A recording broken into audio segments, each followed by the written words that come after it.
Bonjour tout le monde.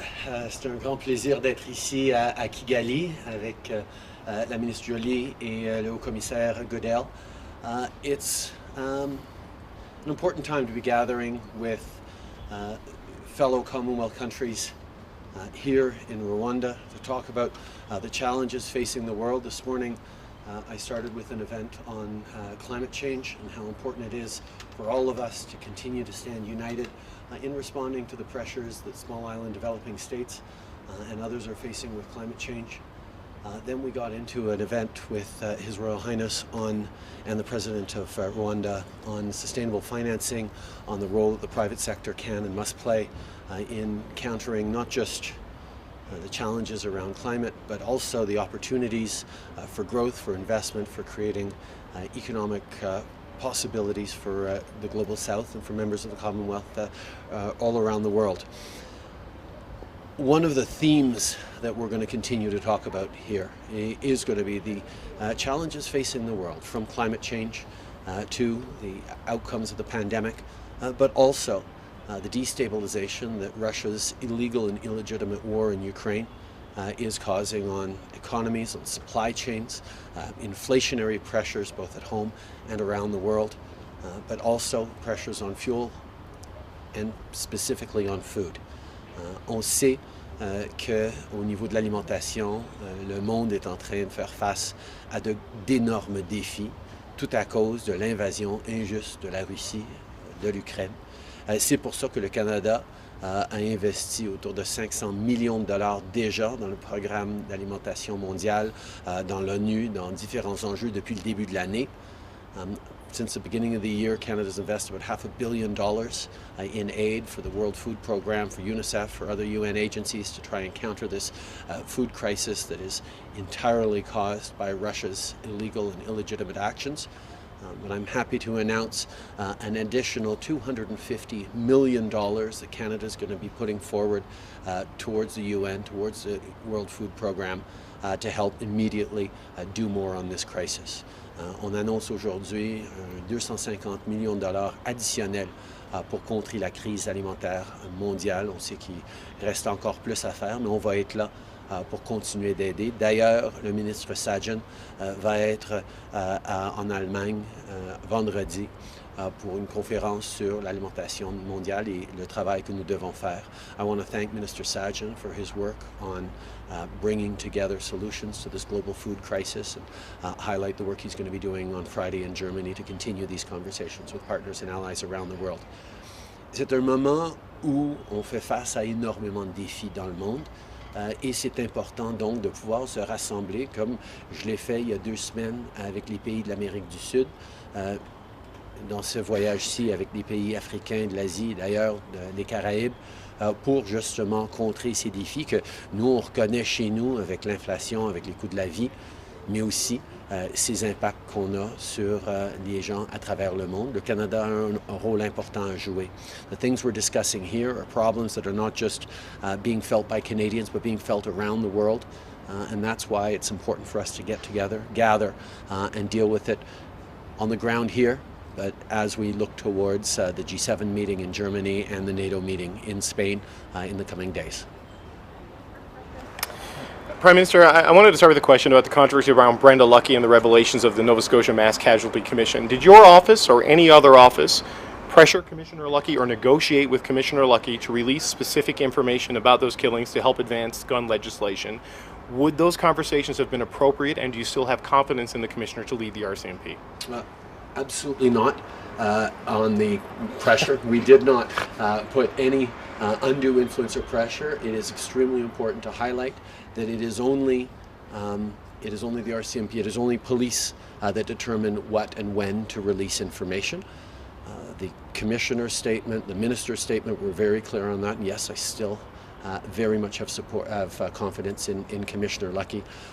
I will highlight, however, that when the worst mass shooting in Canada's history happened, we had a lot of questions. Canadians had a lot of questions.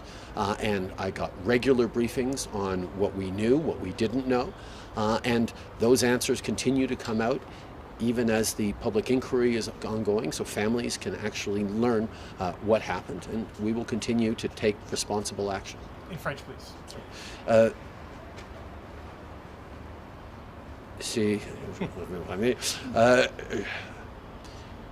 Tout d'abord, jamais on ne voudrait ou on a causé de l'interférence sur des enquêtes ou sur des processus que la police elle-même doit décider quoi partager et quand. Oui, on avait énormément de questions et j'ai eu des briefings de façon régulière, mais comme la commissaire elle-même a dit, comme le ministre l'a dit, on a toujours respecté toutes les règles et c'est important de le faire. Mais oui, on avait des questions sur comment ça s'est passé, qu'est-ce qui s'est passé, comme tous les Canadiens d'ailleurs. C'est pour ça que c'est important d'avoir une enquête publique qui va rapporter toutes ces informations-là aux Canadiens. Prime Minister, you were supposed to meet today bilaterally with the President of Rwanda. We understand that bilateral meeting has been postponed. But there have been and continue to be long-standing concerns among human rights groups about Rwanda's record. And you visited today and had a very visceral look at the genocide memorial. What is it that you're going to say to the President of Rwanda about human rights, and how can you hold him accountable? Well, I think what happened here in Rwanda 28 years ago resonates not only every day for Rwandans, but resonates around the world as well as something that we all have to be vigilant on. We all have to be there to make sure the road never gets walked again anywhere else in the world. And when we have conversations with other leaders, whether it be here in Rwanda or elsewhere, the issue of human rights and democracy always comes up. Canada always has things to talk about on that, and I will, as always, continue to be frank and direct about how we need to make sure that we're continuing to support everyone's rights. The Commonwealth is a place where there are people who and leaders who don't go as far as we'd like on human rights. The number of Caribbean friends of ours, for example, who still criminalize LGBT rights and aren't stepping forward enough. Rwanda is taking better strides on that than many of the other partners. So every time we sit down with any leader, we will bring up, because Canadians expect us to, because it's a role that we play, we'll bring up the work still to do on standing up for everyone's rights. And we will always remember the horror that happened here in Rwanda as something we have to make sure never happens again anywhere else. Est-ce que c'est possible de répéter en français, s'il vous plaît? Partout où je vais, quand je rencontre n'importe quel chef d'État, je souligne toujours mes préoccupations par rapport aux droits humains. On sait que le Commonwealth rassemble différents pays qui sont à différents niveaux. Quand on parle de respect de la liberté d'expression, respect des droits LGBT, par exemple, le Rwanda va mieux que bien d'autres en termes de droits pour les LGBT, la communauté LGBT, mais nous allons toujours souligner ces défis-là. Et quand je vais m'asseoir avec le président Kagame demain, je vais souligner, comme je souligne toujours, les endroits où on a plus de travail à faire. Mais on ne peut pas venir au Rwanda sans réfléchir de façon viscérale et profonde à ce qui s'est passé ici il y a 28 ans. Et les leçons qui résonnent pas juste aujourd'hui, ici à Kigali, mais partout dans le monde, pour savoir comment il faut apprendre de cette horreur et s'assurer qu'on est toujours là pour défendre les droits de tous et chacun. Vous venez d'annoncer 250 millions de dollars pour aider à la sécurité alimentaire et à la famine en Afrique. Comment est-ce que vous espérez que ce soit suffisant pour lutter contre des décennies d'investissements russes en Afrique? Comment est-ce que vous espérez que ça va changer les choses ici? Tout d'abord, on va séparer les différents aspects. Le Canada investit depuis longtemps en tant que partenaire pour aider le programme d'alimentation mondial. On a fait des dons autour d'un demi-milliard déjà depuis le début de l'année. C'est un 250 millions supplémentaires pour contrer cette crise actuelle extrêmement pertinente. Mais oui, on reconnaît très bien, et nos alliés et nos amis ici au Commonwealth reconnaissent très bien la part de la Russie dans cette dynamique-là. Et nous allons directement parler du fait que c'est la désinformation russe, par exemple, qu'il y a des sanctions sur la nourriture. Il y a une crise alimentaire mondiale à cause non seulement de l'invasion de l'Ukraine par la Russie, mais le bombardement récent de la Russie contre du grain en Ukraine, qui servirait très bien à nourrir des gens partout dans le monde, le blocage du port d'Odessa par la Russie qui empêche le grain de se rendre en Afrique, au Moyen-Orient, ailleurs. La Russie a une grande part de responsabilité. C'est certainement un sujet dont on va parler beaucoup pendant cette rencontre du Commonwealth. Canada has always stepped up on global food crises.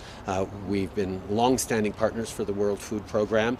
We've donated about $500 million already this year to help counter food insecurity in the world. And we're announcing an extra $250 million as well that will make a real difference right now. But of course, there's more to do. Russia is responsible for the global food crisis we're facing right now. The illegal invasion of Ukraine, the choice to bomb grain silos in Ukraine over the past couple of days, the continued blockade of the port of Odessa by Russian ships to prevent grain from getting out to the Middle East, to Africa, to elsewhere around the world, are real preoccupations for all of us here. We know that the geopolitical situation is difficult, and yes, of the 54 Commonwealth countries, 9 of them abstained from the vote condemning Russia, but not one of them voted with Russia on that. People are very well aware of the role that Russia is playing in global instability right now, and that's certainly going to be a topic of conversation that we have tomorrow. David Aiken, Global News. Good afternoon. I'd like to come back to Commissioner Lucki. Commissioner Lucki, people have testified, and she's admitted, made comments directing her subordinates to take some communications action based on some political considerations, and whether or not your government knew about it. Is it appropriate for the RCMP Commissioner to be directing investigators to take some actions simply based on her assessment of some political imperatives? Is that appropriate? The Commissioner spoke to this in her statement. We continue to have support, have confidence in the Commissioner. Ultimately, as we know, police make the determination on what information to release and when. Okay, Prime Minister, it's Kevin Gallagher, CTV National News. You did say you're going to bring up human rights concerns with Paul Kagame. The Human Rights Watch put out a very specific list of things that they'd like to see leaders here at the Commonwealth bring up with Mr. Kagame. What are you specifically going to say in terms of the allegations of human rights violations here? Part of the conversation that we have around the Commonwealth is on how we can all stand up for the values that unite us and move forward in real ways to promote democracy and opportunities for all. It means standing up for climate change, investing and working together, and it also means making sure our democracies are strong and that we're there to support each other and there to move the bar forward on human rights. We will, of course, take careful looks in every conversation at the challenges facing various countries and look for ways that Canada can help, because that's part of the responsibility of being a Commonwealth nation, not just condemning and pointing things out, which of course we will do as necessary, but also being there to provide solutions, to provide support, to strengthen institutions, to move forward in ways that actually make a difference in the lives of people in countries across the Commonwealth and around the world. Prime Minister, sorry, I'm behind the camcorder here.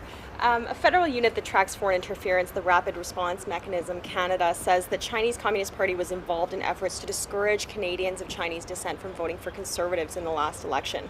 And so I'm wondering, did you know? Should the government be releasing reports like that during an election? And what responsibility does the government have to release that information, even when it doesn't necessarily benefit them? Over the past number of years, we've taken significant steps towards countering foreign interference in our elections process. One of the things we do during an election is we've stood up a committee of senior public servants, independent, to make sure that if there is foreign interference that is impacting on the election, that gets dealt with. and they make decisions about whether it's made public in the moment or whether it's shared in other ways. These are things that we have to trust in our institutions on. I think Canada and Canadians are quite proud of our institutions and of our democracy. We continue to have faith in our institutions like Elections Canada because they are the pillars of the stability and the prosperity of a country like Canada, and countries around the world look to Canada's institutions as models and examples for how they can strengthen their own democracies. Merci beaucoup tout le monde.